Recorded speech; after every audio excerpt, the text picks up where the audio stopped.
लेकिन अभय जी, पूर्वांचल और पूर्वांचल को के साथ में 8 सीटें बिहार की भी जोड़ दूं, ये 7वां चरण सियासी पारा, मौसमी पारा और जुबानी तलखी, ये लगातार तीनों चीज बढ़ रही हैं।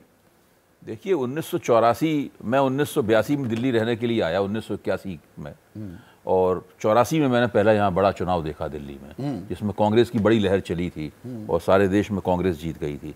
उसके बाद से लगातार मैं चुनाव देख रहा हूँ और पत्रकार के तौर पर लगातार देख रहा हूँ, एक सामाजिक कार्यकर्ता के तौर पर, राजनीतिक कार्यकर्ता के तौर पर भी देख रहा हूँ। लेकिन मैंने कभी भी भारत के चुनाव आयोग की इतनी आलोचना नहीं सुनी, इतनी जुबानों से नहीं सुनी, और इतनी बहुमुखी आलोचना नहीं सुनी, और इतनी निराशा इस संस्था के प्रति नहीं देखी। बीच में एक स्थिति ऐसी आ गई थी कि भारत में जो 3-4 बड़ी संस्थाएं थी जिनके ऊपर जनता का भरोसा था और विश्व में जिनकी एक निष्ठ प्रतिष्ठा थी, उनमें चुनाव आयोग एक था। आज स्थिति यह है कि चुनाव आयोग सबसे ज्यादा पिटी हुई संस्था है प्रतिष्ठा के तौर पर, प्रतिष्ठा के रूप में। ना तो इसके ढांचे के ऊपर किसी का भरोसा है, जैसे एक बार बहुत अच्छी टिप्पणी इसी आपके कार्यक्रम में की गई थी कि चुनाव आयोग फाइलों में वो रीढ़ ढूंढता रहता है जो शेषन ने कभी उसे प्रदान की थी, और वो रीढ़ उसे नहीं मिल पा रही है चुनाव आयोग को। शायद वो चाहता भी नहीं है कि वो रीढ़ उसको प्राप्त हो, मतलब जो है। तो ऐसी स्थिति है। अब इतनी आलोचना हम लोग चुनाव आयोग के कर चुके हैं, अब हम लोग दूसरी बात के ऊपर आते हैं।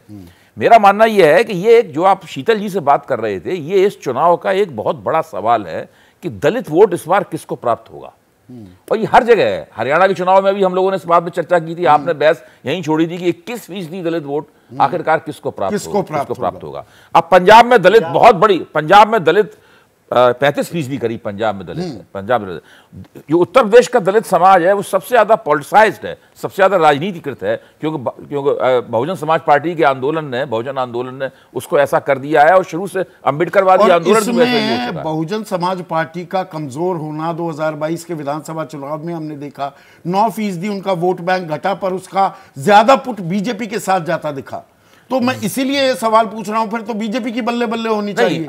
शुरू में ऐसे ही लग रहा था। हाँ। मैं भी यही मान के चल रहा था कि अगर मायावती ने जम के चुनाव नहीं लड़ा, और तीसरे चरण के बाद तो दिख रहा है कि जम के नहीं लड़ रही है। हाँ, जम के अपने भतीजे को कोस दिया, उत्तराधिकार भी छीन लिया। कोई रैली नहीं की, कहीं कोई दौड़ धूप नहीं की। जो चुनाव में परिश्रम किया जाता है नियोजन के साथ में, उनके भतीजे कर रहे थे, उनको उन्होंने हटा दिया। तो जाहिर है, और भतीजे की तारीफ अब अखिलेश यादव करते पाए जा रहे हैं। जो दलित वोट है, भी दिलचस्प है। दलित वोट खासतौर से जो जाटव वोट है, जाटव वोट एक तरह से फ्री फ्लोटिंग हो गया है पूरे उत्तर प्रदेश में, और हर जाटव मतदाता को तय करना है कि वो किधर जाएगा। भाई मायावती की तरफ वो देखता है तो ये तो बहन जी तो चुनाव ही नहीं लड़ रही है, उनको वोट देना, बहुत से लोग देंगे अभी भी मायावती को वोट, कुछ वोट मायावती को जाएंगे। तो मायावती का वोट आप कह रहे हैं समाजवादी के साथ चला जाएगा। ये तो 2019 में जब उनका गठबंधन भी हो गया था, तब भी वो ट्रांसफर नहीं होता दिखा था। उसकी बहुत बड़ी भाई मायावती 10 जीत गई, समाजवादी 5 पर रह गई। उसकी मेरे ख्याल से उसकी बहुत बड़ी वजह है कांग्रेस। जो कांग्रेस के साथ समाजवादी पार्टी का जो गठजोड़ है, उसकी वजह से समाजवादी पार्टी ने कम से कम दो चीजें सुनिश्चित कर ली हैं। एक तो ये है कि मुसलमान वोट बिल्कुल तितर बितर नहीं होगा, दूसरा ये है कि दलित वोट भी समाजवादी पार्टी की तरफ हमदर्दी के साथ देखेगा कांग्रेस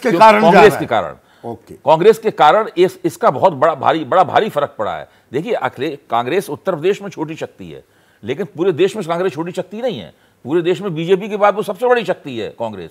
तो कांग्रेस की वजह से अखिलेश का जो नेशनल स्टेचर है वो उससे समझौता करने के कारण बढ़ा है। पर अगर हम एनडीए की बात करें, जो मैं शीतल से सवाल भी पूछ रहा था अभय, कि भाई बड़े नेता वो ओम प्रकाश राजभर हों, संजय निषाद हों, वो तो बीजेपी के साथ हैं, तो वो बहुमुखी या रेनबो कोएलिशन जो हम शब्द इस्तेमाल करते हैं, 2 तरह से होती है। या वो जो उनके कार्यकर्ता हैं नीचे वाले कि 5 निषाद, 5 शाक्य, 7 कुर्मी, इनको भी टिकट देते दिख रहे हैं। दे दिया, मतलब दिख क्या रहे हैं अखिलेश यादव। चुनावी मकसद से की जाने वाली सोशल इंजीनियरिंग मुख्य तौर पर 2 तरह से होती है।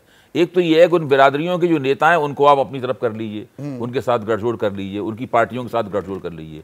दूसरा है कि नेताओं से गठजोड़ करने की उपेक्षा कीजिए, और साथ में अपने टिकटों का बंटवारा इस तरीके से कीजिए कि हर जगह दूसरी बिरादरी का व्यक्ति अपनी बिरादरी के वोट लेकर आए, और आप अपनी पार्टी के जो स्थायी वोट हैं वो उसको दे पाएं। आप देखिए अखिलेश ने इस बार क्या किया, ऐसा समाजवादी पार्टी ने पहले कभी नहीं किया। उन्होंने केवल 5 यादवों को टिकट दिया है, और जो केवल उनके अपने परिवार के घर के। अच्छा, उसके बाद जो कुर्मी बिरादरी है उत्तर प्रदेश में, जो बहुत शक्तिशाली है और संख्यात्मक दृष्टि से भी अच्छी खासी है, उसके ऊपर उनका खास निशाना है। 7 टिकट दिए। इस चुनाव में हम लोगों को देखना होगा कि कुर्मियों के वोट समाजवादी पार्टी को कितने मिलते हैं। वो भारतीय जनता पार्टी की तरफ झुकी हुई पार्टी थी, और एक जमाने में ये सारे कुर्मी बहुजन समाज पार्टी के पक्ष में। अब विनोद भी आ गए।